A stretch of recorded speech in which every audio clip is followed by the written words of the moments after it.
we want to help make makeup easy for you without aging you. This is a 6-step process for an everyday makeup look for women over 50.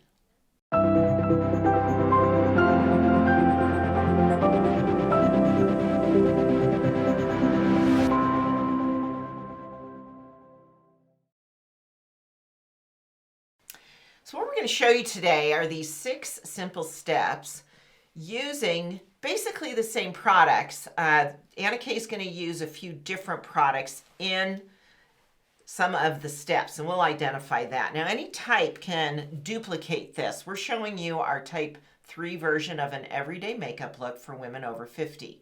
And really, when we get to the color portion of your blush and eyeshadows, we'll speak to that as to compatible options you have, since many of you watching are not type 3.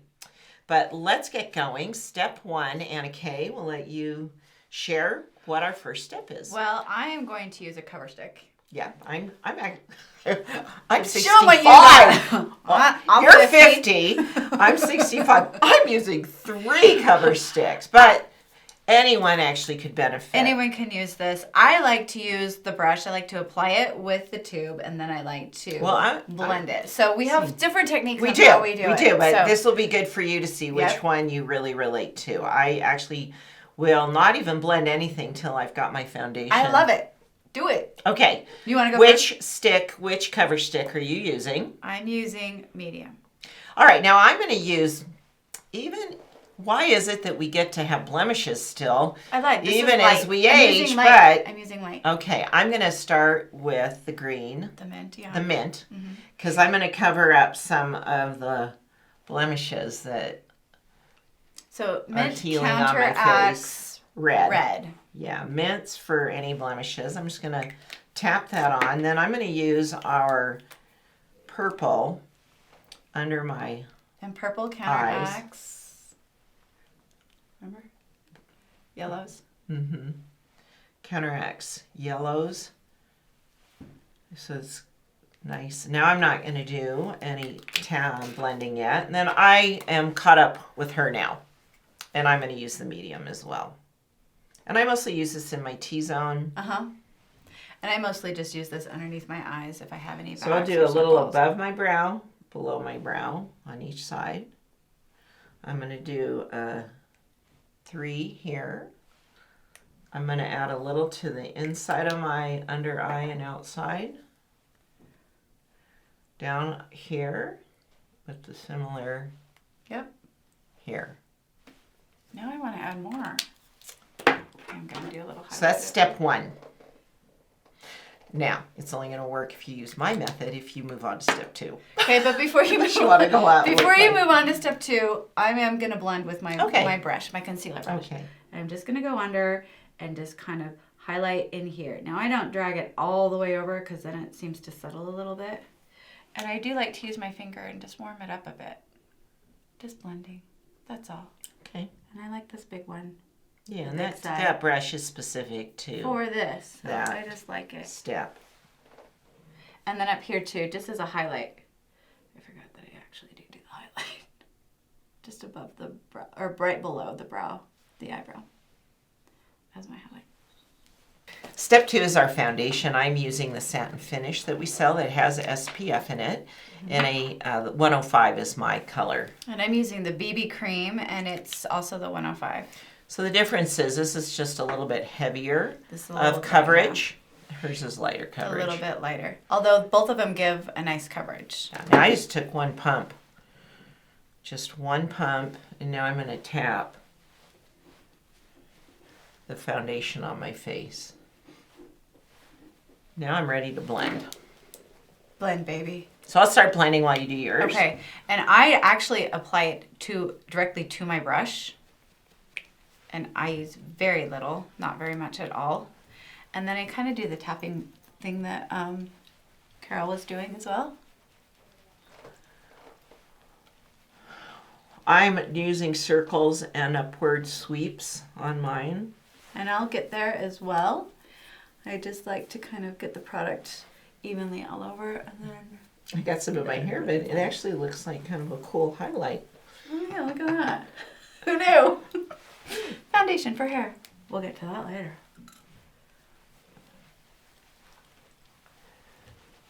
Under the chin. Yeah, blend into to the neckline. Part of the reason this works for me to do all at once is when I'm not thinking about it, my natural application pressure is really firm. Yeah, 'Cause I'm a and type you 3. hold down here too. Yeah, and I'm like really pressing in here. Well, I also think less is more on some of this stuff until you see where your face actually needs it.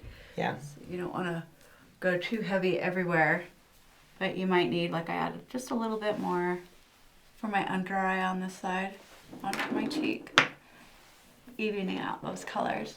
And I'm going to take that little bit that's on the tip of the dispenser and cover this and let that sit there and dry up a little bit before I blot it in. Step 3 is so important. It is the feature that I think sets your face. So this is if you were to give up other options in this 6-step routine, I'd keep step 3. I'm going to use for my brows the brow brush, the brow powder in a dark brown. Sorry. The brow definer to help set and a brow set. Now this is because sometimes as we age, our brows like to grow longer and they get a little thinner. So you almost need the longer brows, but you don't want The huge you curly, don't want bushy yeah. brows, but you want to use them to help fill in. So the brow, Well, it helps keep control. my routine achieves that.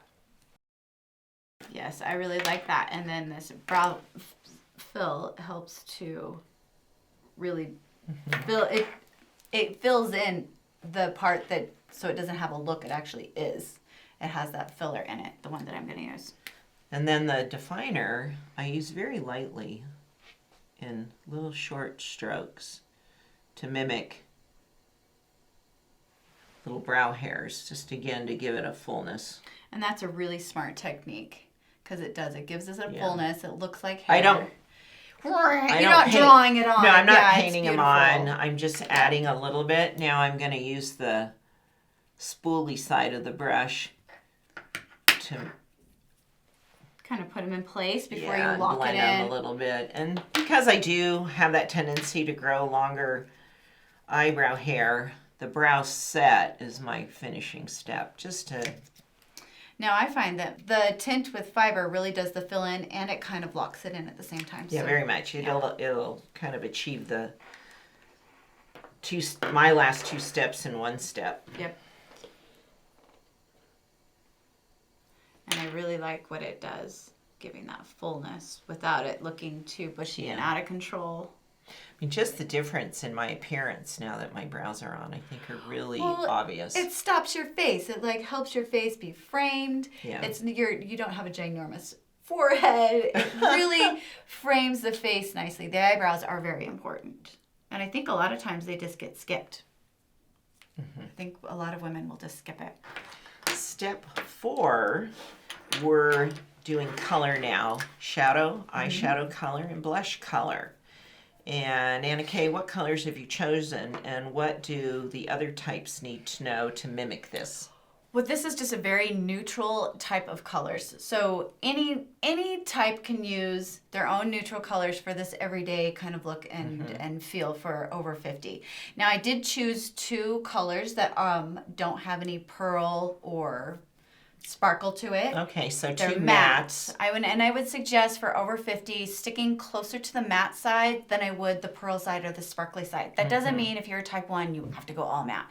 No. Honor yourself and make sure that you are having you get your little sparkle in it. And you can see the colors that I've chosen, you have a darker color, a medium color, Yeah, a lighter darks. color. So true to your type, choose a neutral, dark, medium, and light.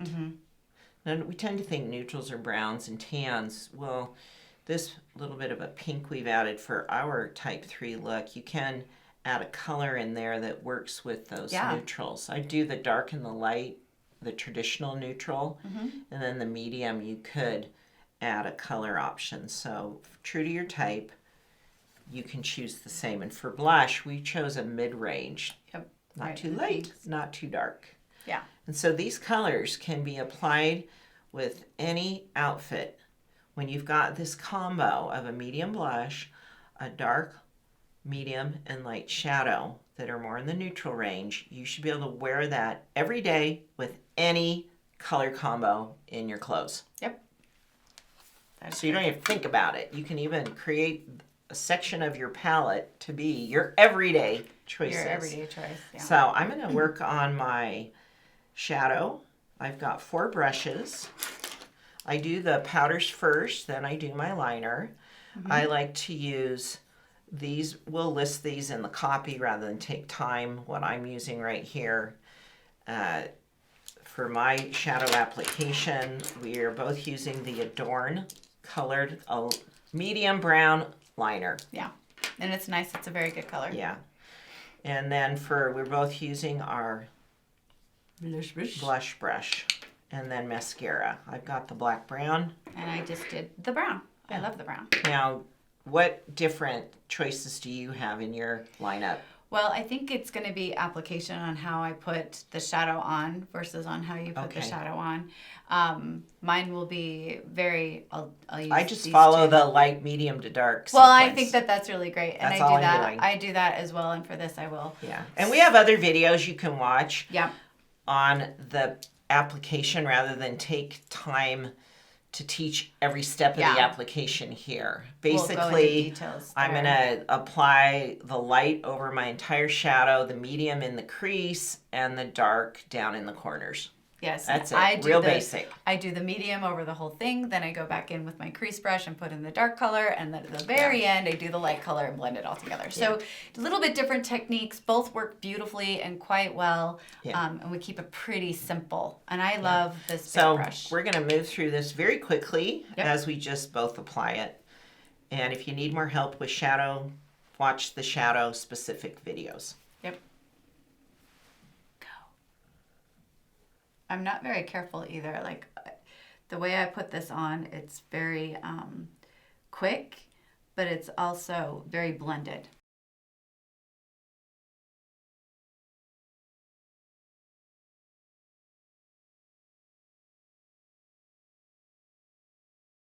This is one step. It's a little trick I want to throw in here is because you're working with loose powders that are pressed powders, but they can get loose and you'll get little powder marks around your eyes. This is the way I clean it up and create a nice clean Gives you that finish. shadow look. Yeah, it's nice. Yeah.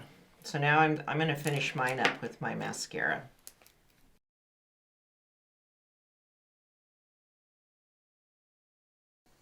Check it out. Need to even things up just a touch. More darkness on this side. And then we're calling step 4 the color step, so we're including blush. We're both using the same color blush and the same blush brush. Nice. It's a really pretty color. Yeah, that will go with everything, and all seasons of the year. It's a nice color. And then I like to just bring a little color up here, side of my nose, down under my chin. Yeah, that is nice to be able to kind of finish off a little bit just with the residue. Yeah. Yeah. Now, step 5 is lips. This will, to me, they're second to brows and bringing you to life, especially when you do have a everyday makeup look. Color on the lips. Looks nice. You look good. So do you. Oh, thank you. She's going to use a lip liner and lipstick, and I'm going to use the liner and a lip gloss. Mine's a little bit more blended and a little bit softer. And which colors did you choose for us here? So this is a very medium toned lip liner and lipstick. Really, you could wear this with anything. It's a beautiful color. Yeah, and it could be in a copper or a pink range.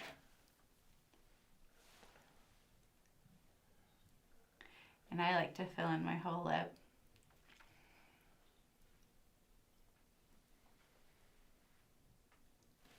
Because I'm using the gloss, it just gives it an extra little pigment. Helps it to stay a little bit longer. I tend to have lipstick teeth.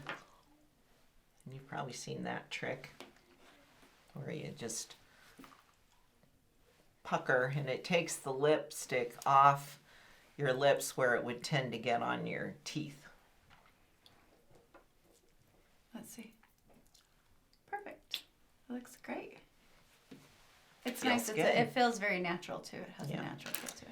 Then step 6 is just a really quick finishing touch. This is a powder brush. Now I'm using the white powder. I don't want another layer of a colored powder on my face. This is going to be used in my T-zone. This is something that I would use maybe midday or in the evening if I'm freshening up my makeup to take away any shine. And it's just a way to highlight this Real quick, yeah. part of your face. Well, and it absorbs by the middle of the day. Yeah. You've gotten a little oily. I'm just using a Powder 101, and that's a little lighter than my actual skin tone foundation I use. And again, I'm just using it in the T-zone as well. And it's just kind of setting that makeup and here, here, here, here. And that's it. There you go. That's a 6-step everyday makeup look that can be worn any day with any colors, true to your type. Just make sure those colors for the eyeshadow and the blush are the suggestions we made so that you can just, it's a go-to that makes it easy when you don't have to think about what should I do with my makeup today. Yeah. Oh, in my world as type 3, it'd be like, oh, I'll just do my everyday makeup. Yeah, that is. Every day. You have to be careful not to do that. I know. Gotta branch out. Branch out. Leave But- yourself a few minutes to learn something new. Yep. So, But but in a thanks, different color. Anna Kay. It was great to Always. have you here, and thanks for watching. We're excited to see your posts in the Lifestyle Facebook and Type groups to share your everyday looks.